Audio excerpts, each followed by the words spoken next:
Жаным ашыды. Тұңғышбай Жаманқұлов халық әртісі атанған Әлішер Кәрімов туралы шындықты айтты. Танымал актер, режиссер Тұңғышбай Жаманқұлов әнші Әлішер Кәрімов туралы өз пікірін білдірді. Бұл туралы Алаш.кз сайты хабарлайды. Осы жылдың мамыр айында Әлішер Кәрімовке Қазақстан Республикасы халық әртісі атағы табысталған болатын. Аталмыш хабардан кейін қоғам арасында қызу талқы болды. Тұңғышбай Жаманқұлов журналист Нұрсейіт Жылқышыбайға берген сұхбатында осы мәселе турасында өз пікірін білдірді. Әлішерге жаным ашыды. Әлішер жақсы жігіт, өте тәрбиелі, қыз мінезді, өзі Тараздың жігіті. Әкесін білемін, өзбек жігіті ғой. Бір кездері мынау менің балам, сіз Тараздың адамысыз ғой, қарайлап жүріңіз деген. Бірақ халық әртісі атағын алған кезде мен де таңғалып қалдым. Өйткені ол әлі жас бала. Оның өзінен де көрмеймін. Мүмкін ол сұрамаған да шығар. Мұны сол жоғарыдағы атақ беру жағынан айналысатын шенеуніктердің жасаған қателігі деп есептеймін, деді Тұңғышбай Жаманқұлов.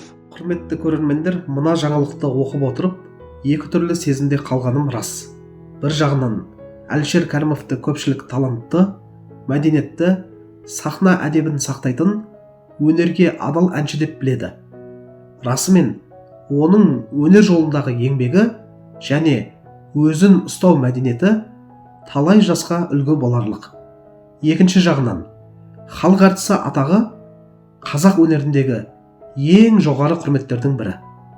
Оны алу үшін көп жағдайда ондаған жылдар бойы еңбектеніп, халықтың ыстық ықыласына бөлену керек деген түсінік қалыптасқан. Тұңғышбай Жаманқұловтың сөзі аға буын өкілінің ішкі жанайқайы сияқты.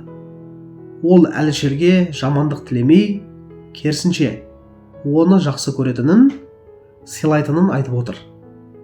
Бірақ мәселе атақ беру жүйесінде. Әлішер сұрамағанда шығар деген пікірі де ойландырады.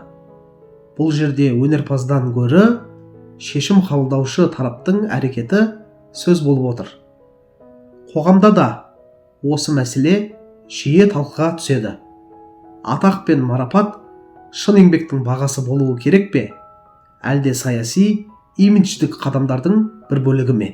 Егер де мұндай марапаттарды тым ерте бере берсек, онда ондаған жылдар сахнада тер төгіп жүрген аға апаларымыздың еңбегі қалай бағаланбақ? Менің ойымша, Әлішердің өнеріне құрмет, ал атақ беру жүйесіне әділдік керек. Бірінің беделін түсірмей, екіншісін ақтап алу қоғам мен мәдениетіміздің дамуына ғана пайдасын тигізеді.